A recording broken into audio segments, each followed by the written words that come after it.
বাউল ব্যাপারটা এই মুহূর্তে অনেকটা ফ্যাব্রিকেটেড হয়ে গেছে। চিন্তা থেকেই তো আপনার কর্ম, আপনার সৃজনশীল কাজ। প্রেম জিনিসটা ডিভাইন, সব কিছুতে প্রেম। আপনি সৌন্দর্যের প্রেম আছে, ধ্বংসেরও প্রেম আছে। আপনি যখন ধ্বংসকে পছন্দ করবেন তখন আপনি পরিবার থেকে, ব্যক্তি থেকে শুরু করে সভ্যতা বিনাশ করে দেবেন। ইতিহাসে এর প্রমাণ আছে। আমরা সবাই পল্লী কবি বলে জসীমউদ্দিনটা অনেকটা ছোট করে ফেলছি, কিন্তু জসীমউদ্দিন এই বেলা আইকন আমাদের। নজরুল প্রেমে, নজরুল বিদ্রোহে। আমার দিক থেকে আমি বলতেছি, নজরুলকে আমি একজন ভাষা বিপ্লবী মনে করি।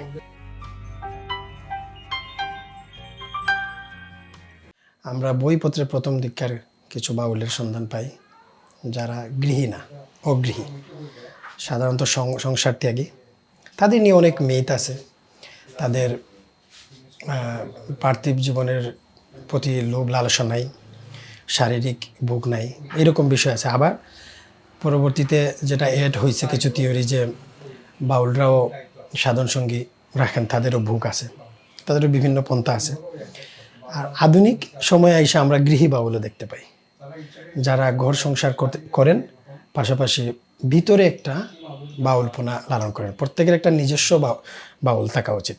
জীবনের প্রতি কেউ যদি আকৃষ্ট হয়ে যায় তাহলে তার ভিতরে একটা নিজস্ব বাউল থাকতে পারে। যেমন আমি সেজুল ভাইয়ের সামনে কথা বলতেছি, সেজুল ভাইও ভিতরে একজন বাউল আছে। এই ক্যামেরার বাইরে সেজুল ভাইয়ের যে জীবন, সেখানে গান নির্ভর। এই গান তো সেজুল ভাইয়ের ঘরের বাইরে যাওয়া, সমাজের দায়ের বাইরে চলে যাওয়া, try to connect some way, উপরের দিকে। এই যে নিজস্ব বাউল, এটা এই সময়ে একজন নিজস্ব বাউল একজন গৃহী বাউল হতে পারে, আবার একজন ট্র্যাডিশনাল বাউলও হতে পারে যে ঘরের বাইরে বৈরাগ্যও নিতে পারে। তো আধুনিক সময়ে এটা অবশ্য কঠিন। তা আমি বলবো যে নিজস্ব বাউলপনা থাকুক মানুষের ভিতরে, সৃজনশীল মানুষদের এটা থাকে। আমরা প্রত্যেক রচয়িতার ক্ষেত্রে দেখি সহজ কথা, মানুষের সৃষ্টিতে তার ভূগোল ভূমিকা রাখে। ভূগোল মারাত্মকভাবে ইফেক্টিভ। যেমন হাওরে যদি যান, বাউল তো বিভিন্ন ধরনের গান রচনা করেন, শুধু মারিফতি না, শুধু শরীয়তে না, দেহতাত্ত্বিক বলেন, ইভেন ধরেন আমাদের কমন একটা জিনিস ভাটিয়ালি, এইটাও বাউল আঙ্গিকের সাথে আছে। আপনি অবশ্যই এটা জানেন। যখন আপনি ভাটিয়ালি রচনা করবে একজন বাউল, অবশ্যই তার পরিবেশটা থাকতে হবে নিচু অঞ্চল, অধিক পানি, বন্যা চলে আসবে, যোগাযোগ ব্যবস্থায় ব্যাঘাত সৃষ্টি হবে। তখন যে তার মনের উদাসীন্যতা, সে তখন যে টানটা হয়, দেখবেন আপনি ভাটিয়ালিতে সাধারণত দীর্ঘস্বরে হয়। এটা ওই পানির বিস্তৃত কারণে হয়।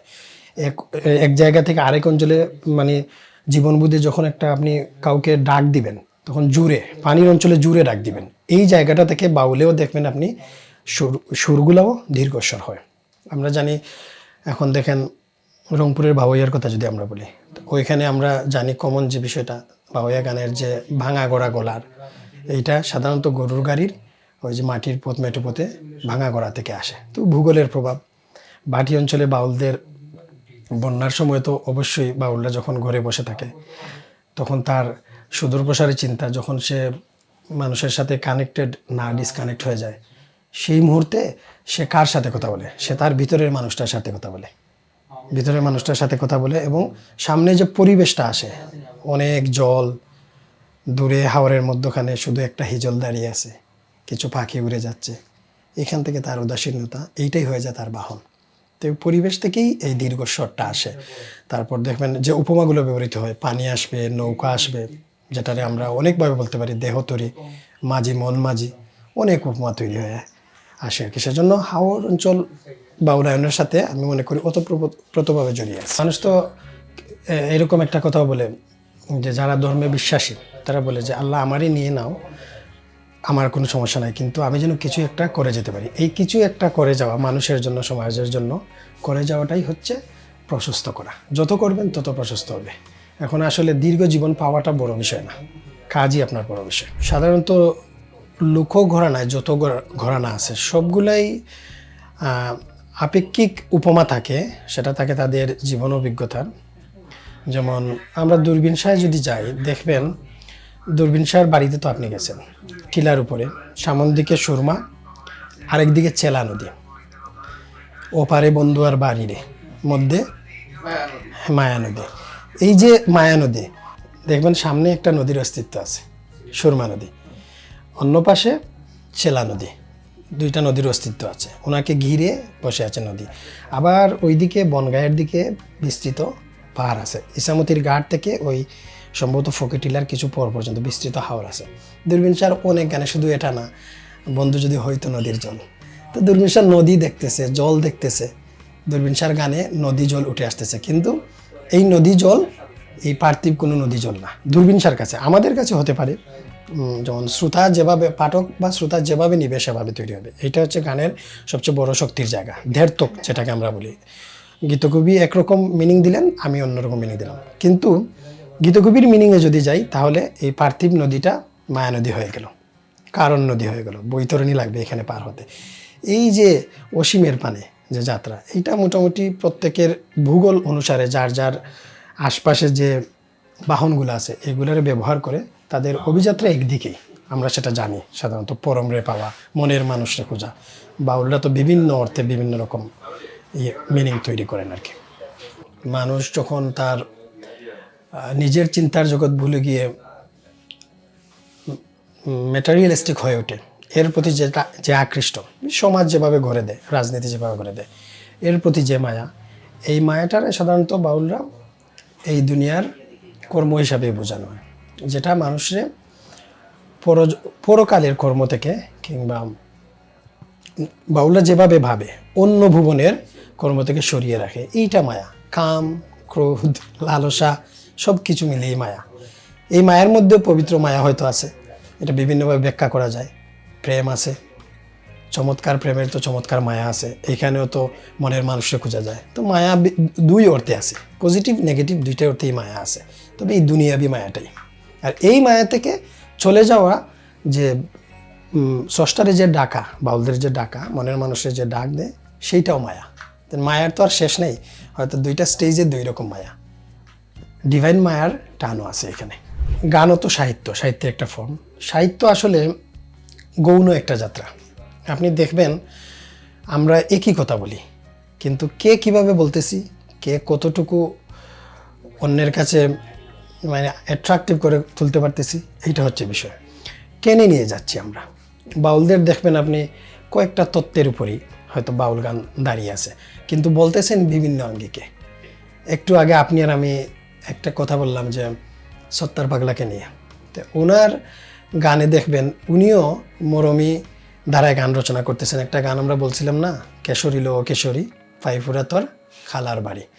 উনি মোহনগঞ্জ থেকে ফাইফুরা পর্যন্ত যে পথটা, এটারে তিনি ওয়ার্ল্ড বিয়ন্ড ওয়ার্ল্ডের পথও ভেবে নিছেন হয়তোবা, তাই না?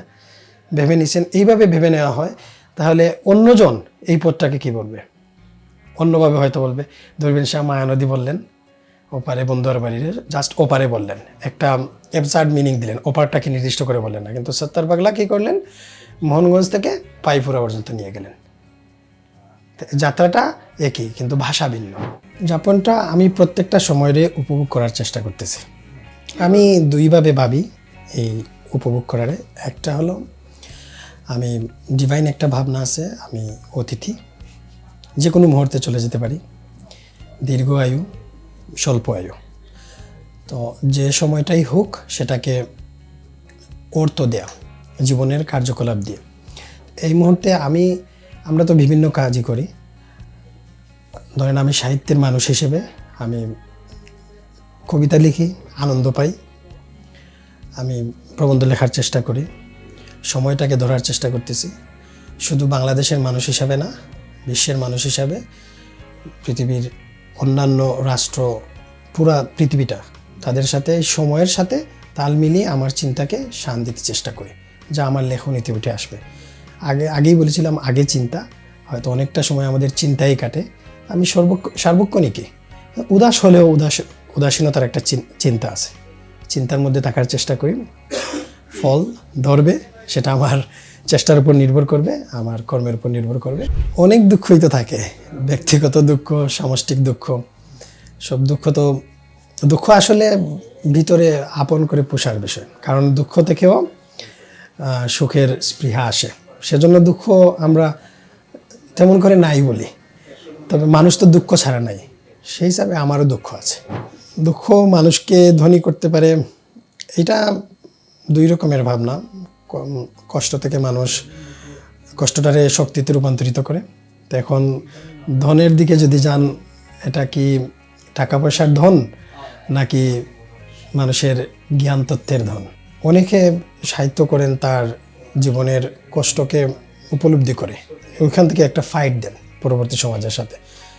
যাদের সাহিত্যে আমরা সমাজের প্রতি মানে প্রতিবাদ পাই, রাষ্ট্রের প্রতি প্রতিবাদ পাই, তারা তো অবশ্যই দুঃখ থেকে করেন। আর গানের ব্যাপারটা আপনি জানেন, আমরা জানি মানুষের জীবনভর বেদনা থাকে। কারণ আপনি জন্মের পরে আপনি যে পরিবারে জন্মগ্রহণ করলেন, আপনি আপনার উদাসীন সময়টা সহ প্রথমে আপনি একেবারে কেয়ারলেস একটা সময় ফেলে চলে আসলেন, হারাইলেন, মানুষ হারাইলেন, সহপাঠী হারাই দিলেন, গার্ডিয়ান হারাইলেন, বন্ধুবান্ধবের মহলে এসে হারাইলেন, শিক্ষাঙ্গন হারাইলেন, সবই তো আপনি হারাই যাচ্ছেন, আপনার সোনালি সময় হারাই যাচ্ছেন। তা হারানোটা হচ্ছে বেদনা, বেদনা থেকে সুর, সৌন্দর্য।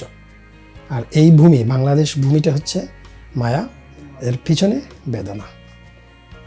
আমার বন্ধু, আপনি চিনেন আলফ্রেড আমিন, সে আমারে বলতো যে প্রেম হচ্ছে বসন্তের বাহানা। তো তার এই কথাটা নিয়ে আমি অনেকদিন ভাবছি, যে দেখলাম যে প্রেম তো উদয় হয়, বিভিন্ন মুহূর্তে উদয় হয়।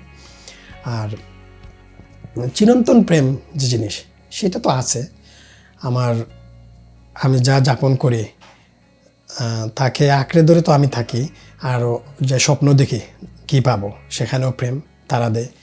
তারপর আমি জানি এই পৃথিবী খুব স্বল্প সময়ের, এখানে যে প্রেম আছে সেটাও চলে যাবে, পরের পৃথিবীর জন্য আমার একটা প্রেম থাকবে। মানুষ মাত্রই আমরা বিভিন্ন রকম কথা বলি যে না, আমার এইখানেই শেষ, আমার আর কিছু নাই। কিন্তু কালকের দিনে কি করব বা কি আমার চিন্তায় আসছে, এই যে চিন্তায় আসছে, আগ্রহ প্রকাশ হয়েছে, এইটাও আমার প্রেম।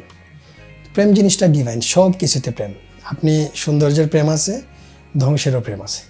আপনি যখন ধ্বংসকে পছন্দ করবেন, তখন আপনি পরিবার থেকে, ব্যক্তি থেকে শুরু করে সভ্যতা বিনাশ করে দিবেন। ইতিহাসে এর প্রমাণ আছে, রাজরাজন্যরা কত কি করেছেন। এটা ধ্বংসের প্রতি একটা প্রেম। প্রেম সর্বত্রই। সৃষ্টিশীল মানুষদের কাছে এ করতে প্রতিবন্ধক, এ করতে না। আমরা অনেক সৃষ্টিশীল মানুষকে দেখছি সংসার সামলায়ও নির্দিষ্ট রুটিনের ভিতরে অনেক কিছু সৃষ্টি করতে পারছেন। আবার অনেকরে দেখছি না, সংসার তাদের কাছে প্রতিবন্ধক। নজরুলের প্রথম জীবনের সংসার যদি দেখি, নার্গিসরে কথিত আছে যে বাসর না করেই তিনি চলে গেলেন, এবং চিঠিতে লিখেও দিলেন যে আমি জানি না কেন আমি চলে আসলাম, কিন্তু আমি থাকতে পারলাম না। এইরকম কথাগুলো বলছিলেন। এটা তো ওনার বৈরাগ্যই। সংসার ওই সময় মনে হয়েছে হয়তো বাধা, কিন্তু পরবর্তীতে প্রমীলা দেবীকে নিয়ে উনি থাকলেন। তো কারো কাছে বাধা, কারো কাছে বাধা না। সংসার তো একটা শৃঙ্খলার জায়গা। তো যারা সৃষ্টি করতে গিয়ে শৃঙ্খলাকে ভাঙতে চান, কম বেশি সবাই ভাঙতে চান, কিন্তু যারা পারেন তাদের কাছে এই বন্ধন অনেক সময় খেলো হয়ে যায়। আর যারা পারেন না, মানুষের তো দুইটা টান থাকে, একটা পিছু টান থাকে, একটা সামনের টান থাকে, একটা জন্মগত, হয়তো তার যাপনের মধ্যেই এই অভিজ্ঞতা লব্ধ সে হয়ে যায় আর কি। সে চর্চার মধ্যে দেখা যাচ্ছে যে সে বাঁধনহারা হতে পারে না। তো সংসার কিছুটা অবশ্য বাধাগ্রস্ত করে মানুষের, কারণ আপনি চাইলেই যে কোনো সময় চিন্তা করতে পারতেছেন না, আপনার একটা দায় আছে, দায়িত্ব আছে, এর সাথে আপনি আবদ্ধ। তো সেই ক্ষেত্রে একদিক দিয়ে বাধা, একদিক দিয়ে এই শৃঙ্খলার ভিতরেও আপনি অনেক কাজ করতে পারবেন। কবিতায় দুইটা কাজ হয়, একটা হচ্ছে আমি সৌন্দর্য দেখি, আর একটা হচ্ছে আমার চারপাশে মিনিং দিই। এবং আমি খুবই বলবো না, এ করতে স্থানিক, আর করতে এই স্থানিক থেকে আমি বৈশ্বিক। আমি যে কাজটা কবিতায় করি সেটা আমার একটা দেশ আছে আগে, এইটা আমি রাখি। আমার একটা ট্র্যাডিশন আছে, এইটা আমি রাখি। এইখান থেকে আমি বিশ্ব ট্র্যাডিশনের সাথে কানেক্ট হই। যেমন আমাদের অনেক কবি আছেন, দেখবেন যে কখনো ভিসুভিয়াস দেখেন নাই, আমিও দেখিনি। তো হৃদয়ের আগুন বলতে ওনারা ভিসুভিয়াসের সাথে তুলনা করেন, ঠিক আছে। এখন উনি করেন, এটা আমার কোনো সমস্যা নাই। পৃথিবীর অন্য প্রান্তের কোনো কিছু না দেখেও উনি জেনে করতে পারেন। কিন্তু উনি যদি কখনো সাপোজ ট্যাংরাটিলার আগুনটা না দেখেন, মানে কখনো যদি এই ট্যাংরাটিলার আগুনটা দেখো না আনেন কবিতায়, তখন আমি মনে করব উনি একটা কিছু নকল করতেছেন। এই যে একটা সিলসিলা ধরে কিছু ইতিহাস শুনতে শুনতে উনিও লেখেন, কিন্তু উনি ওইটা লেখেন। আমি বলবো যে ট্যাংরা টিলায় যে আগুন জ্বলছে এইটারেও তিনি সাহিত্যে ধারণ করতে পারেন কোনো না কোনোভাবে। তখন আমি মনে করবো ওনার দেশ আছে, ওনার নিজস্ব উপলব্ধি আছে, নিজস্ব অভিজ্ঞতা আছে। আমি এই কাজটা কবিতায় করি। এইটাও তো একটা যন্ত্রণা থেকে আমি দেখি, তারপরে আমি তৈরি করি। যেমন আপনি দেখেন এই ল্যান্ডটা হচ্ছে, আমি আগে বলছিলাম যে মায়া, সেটিংসটাই হচ্ছে মায়া। আমাদের আত্মীয়তা মায়া, আমাদের নায়র যাওয়াটা মায়া, আমাদের মৃত্যু পদযাত্রীর বিদায়টা মায়া, জন্মলগ্নেও আমাদের খুশিতে কান্নাও আসে। এই যে মায়া, এই মায়াটারে ল্যান্ডটারে ধরতে পারছেন জসীমউদ্দিন। কিছু রূপকথাজনিত ব্যাপার চলে আসে, সেটা সাহিত্যে কেউ কেউ এক্সাজারেশন করে ফেলেন, জসীমউদ্দিনের বেলা আছে, কিন্তু মূল জিনিসটা জসীমউদ্দিন ধরতে পারছেন। এটা আল মাহমুদ পরিষ্কার করে বলে গেছেন জসীমউদ্দিনের ব্যাপারে।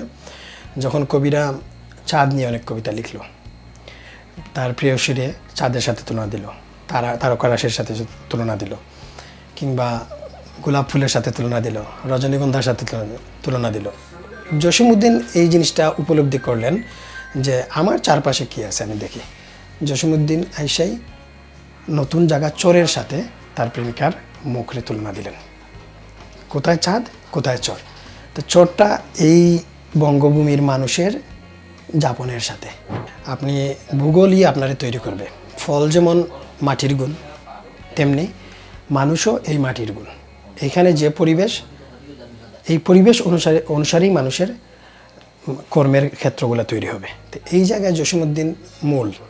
হ্যাঁ, সময় চেঞ্জ হয়েছে, আমরা আধুনিকতার যুগ পার হয়ে উত্তরাধুনিক যুগে চলে আসছি। এখন ব্যক্তি স্বাধীনতার সময়, ব্যক্তির ভিতরে নানান সংকট আছে, ব্যক্তি নিজেরই অপোজিশনে দাঁড় করিয়ে ফেলে, অনেক গলিগুপচি আছে, দার্শনিক বিষয় আছে, এইগুলা আসবে। কিন্তু আমার যে একটা মূল ছিল, আমার যে শুরু ছিল, আমার যে পূর্বপুরুষ ছিল, এই জায়গাটা জসীমউদ্দিন ধরতে পারছে। যেমন আপনি দেখবেন ঠাকুরবাড়ির আঙিনায় যদি আপনি পড়েন, তাহলে দেখবেন ঠাকুরবাড়ির আঙিনায় শান্তিনিকেতন তৈরি হওয়া অবধি জসীমউদ্দিন ওইখানে থাকলেন, গান শুনলেন, অবন ঠাকুরের কাছে থাকলেন, চিত্রকল্প নিয়ে অনেক কথা বললেন, রবীন্দ্রনাথের সাথে সাক্ষাৎ হলো, কথা বললেন, রবীন্দ্রনাথের গান শুনলেন, কবিতা পড়লেন। কিন্তু ছুটিতে যখন তিনি কলকাতা থেকে বাংলাদেশে আসতেন, ফরিদপুরে, ওইখান থেকে করে জারি সারি পালা গানগুলো নিয়ে রবীন্দ্রনাথকে দেখাইতেন। মানে রবীন্দ্রনাথ মানেই তো আমরা জানি এক ধরনের যে সৌন্দর্যের আবহাওয়া আছে, রবীন্দ্রনাথের ভাষাও সৃজনশীল। সবাই দেখি আমরা ওই শান্তিনিকেতনের ঢঙে আমরা মানে জীবনটা পরিচালনা করি। মানুষ আছে, জসীমউদ্দিন ওইখানে থাকলেন, কিন্তু তিনি তার মূলটাকে বললেন না। তিনি নিজের লুকোজ বিষয়গুলা কলকাতায় নিয়ে গেলেন, এবং পরবর্তীতে আসার পরে তো উনি অনেক সাহিত্য রচনা করলেন, সবই তো নিজস্ব। এই জায়গায় জসীমউদ্দিন আমাদেরই আর কি। নজরুল ইসলাম দেখেন ইতিহাসের একটা বড় ঘটনা। দ্বিতীয় বিশ্বযুদ্ধ চলাকালীন সময়ে বা পরবর্তী কিছু সময়ে মানুষ এক ধরনের রবীন্দ্রনাথের সৌন্দর্যকে ওইভাবে খুব বেশি আলোচনা করতে পারে নাই, কারণ স্বভাবতই তখন অনেক ঝামেলা চলতেছে, অনেক টানাপোড়েন, অশ্রু, হত্যা, মৃত্যু। তখন দেখেন নজরুল যে ওয়ার্ডসগুলো নিয়ে আসলেন, তখন মানুষ নজরুলকে ব্যবহার করলো। নজরুল জীবন দিয়েও যুদ্ধে শরিক হলেন, মানে নজরুলের জীবনটা নিলেন ওইখানে যুদ্ধে, নিজে শরিক হলেন। তো নজরুল ইতিহাসের বড় ঘটনা। সংকটে দ্বিতীয় বিশ্বযুদ্ধ গেল, নজরুল আরও রচনা করলেন। নজরুল তো শুধু যুদ্ধে থাকলেন না, অমর অমর প্রেমের কাব্য রচনা করলেন নজরুল। এবং আমরা জানি নজরুল সঙ্গীত কোনো অংশেই, নজরুল সঙ্গীতকে আমরা কোনো দিক থেকে ছোট করতে পারবো না। ভিন্ন ভিন্ন রাগ এনে যুক্ত করলেন, নতুন সুর দিলেন, এমনকি ভাটিয়ালি পর্যন্ত নজরুল পৌঁছাইলেন। নজরুল প্রেমে, নজরুল বিদ্রোহে।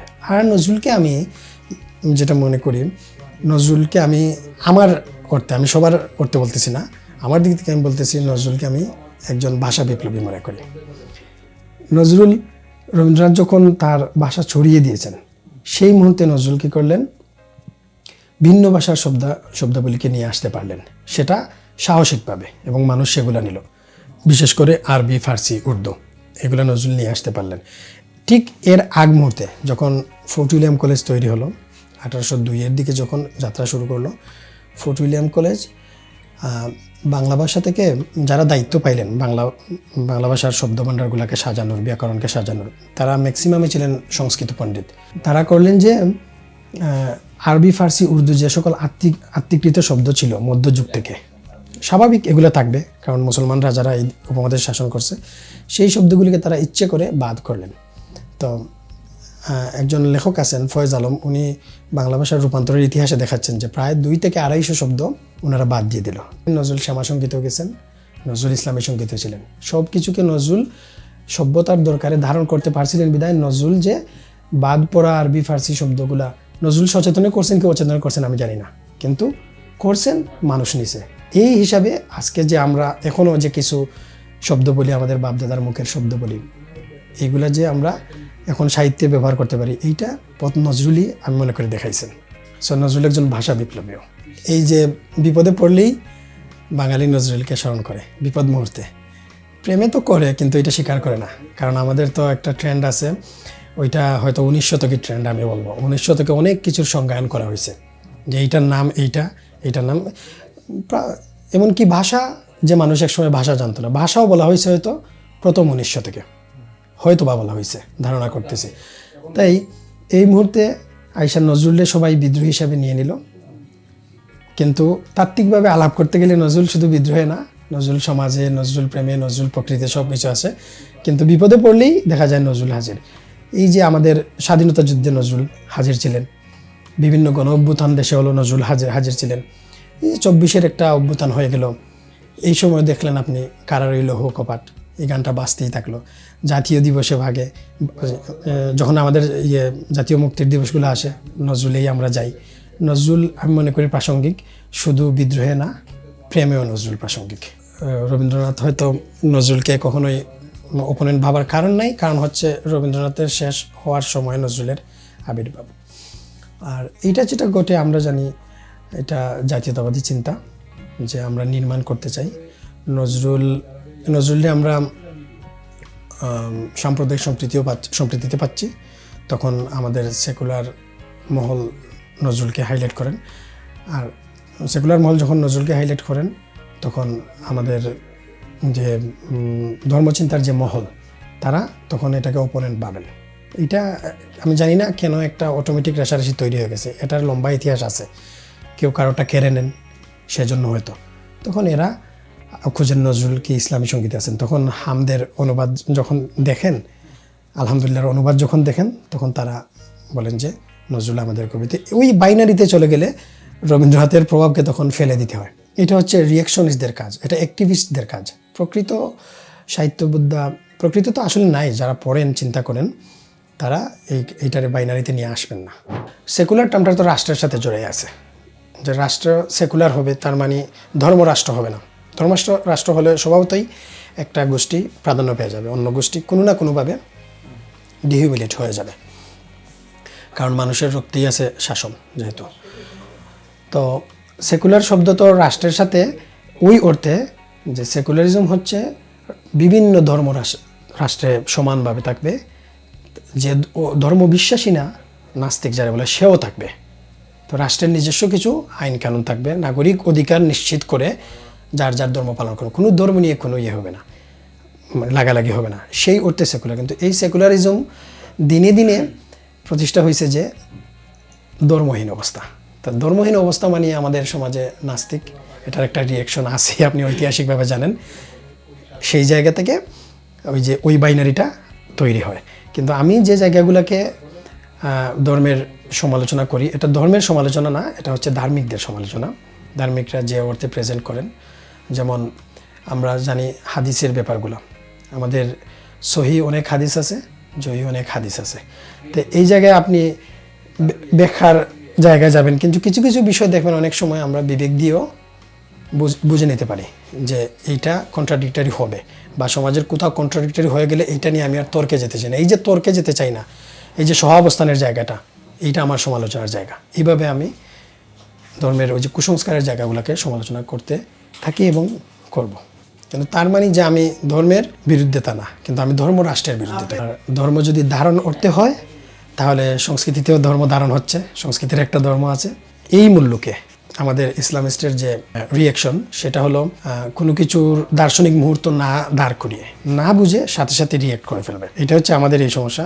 তেমনি আপনি দেখবেন সংস্কৃতি কর্মীদের বেলা একটা কোনো চেতনার কোনো একটা বিষয়কে বিষয়ে যদি আমি আপত্তি জানাই, যদি বলি যে এটা তো শুধু একটা চেতনা বা পৌত্তলিকতা, এটা একটা কাঠের কোনো জিনিসে নিয়ে এত দূর ক্রাইসিস মুহূর্তে এত দূর চিন্তা করার দরকার নাই, সাথে সাথে তারা মনে করবে প্রতীক চলে গেছে, ঐতিহ্য চলে গেছে, তারাও রিয়েক্ট করবে। তো ওই রিয়েক্টটা হয়তো একটু স্মুথ হবে, ওই রিয়েক্টটা একটু হার্ড হবে, অথবা কখনো এই রিয়েক্টটা একটু হার্ড হবে, ওইটা স্মুথ হবে। আমি দুইটাকেই ভয় পাই। এটা সচরাচর দেখতেছি আমরা যখন 5 জন আড্ডায় বসতেছি, 5 জন 5টা ফোন নিয়ে একা হয়ে যাচ্ছে। অনলাইনে যা পাচ্ছি এখানে তো সঙ্গ হচ্ছে না, ওখানে আসলে আমি একাই।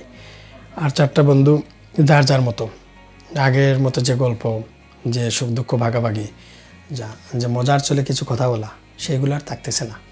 তো এই যে আমাদের সৌহার্দ্যটা কেড়ে নিল, আমাদের সময় কেড়ে নিল, আর অবাধ অনলাইনে বিচরণ, এইটাও অনেক সময় সমস্যা হচ্ছে। অনেক সময় কিছু সন্তান দেখবেন আপনি ছোটোবেলা থেকে ডিভাইস অ্যাডিক্টেড হয়ে যাচ্ছে, সে যখন কোনো আত্মীয়ের সামনে যায় স্বাভাবিকভাবে সম্বোধনটা করতে পারে না। বৈজ্ঞানিকরা হয়তো ভালো বলতে পারবেন গামারসে কী কী ক্ষতি করে, কোন ধরনের, আমরা যে আবরা একটা কথা বলি, আবরা বানিয়ে দেয়, একরৈখিক করে ফেলে। তো এই কাজগুলো হচ্ছে। আবার অনলাইনে আমরা এই মুহূর্তে পৃথিবীর রাজনীতি সমাজনীতির সাথে কানেক্টেড থাকতে পারতেছি, জ্ঞানের সাথে।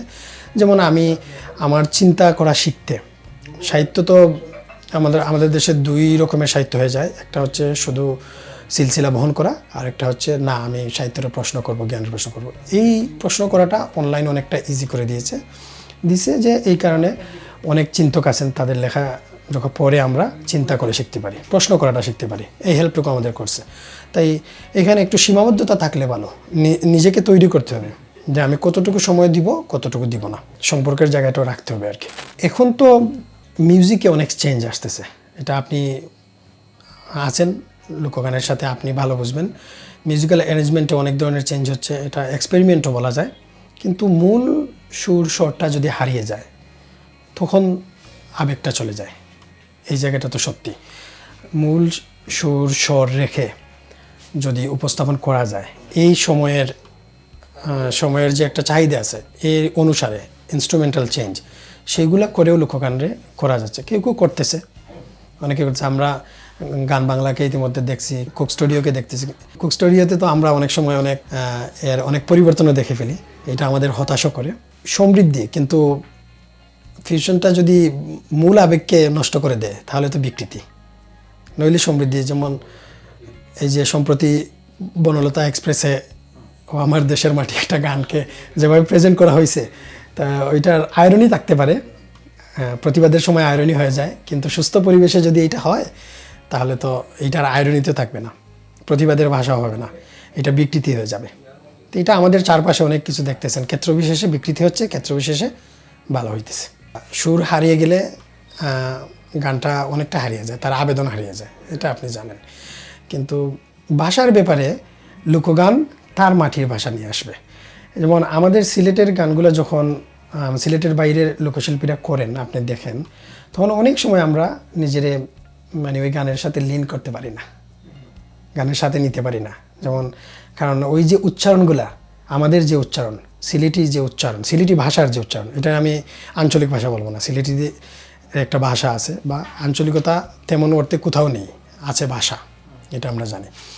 তা যখন আমরা আমাদের ভাষাটা পাই না, এই ভাষার মেজাজ যে মেজাজটা, এইটা যখন ওইভাবে উচ্চারণ না হয় তখন থাকে না, ওই কথাটা বলা যায়। কিন্তু ধরেন অন্য বিভাগের একজন মানুষ যখন গাইবে, তার মতো করে গাইবে, এই স্বাধীনতা তার আছে, সে তো এই উচ্চারণ করতে পারবে না, সেটাও নিব আমরা জানি যে যখন ওই যে মানব বসতির চিন্তা করা হতো, সেটা মধ্য এশিয়াকে কেন্দ্র করে, এর আগে গ্রিকের দিকেও চিন্তা করা হয়, ওইখানের কিছু মানুষও আর্য বলা হয় এর আগে।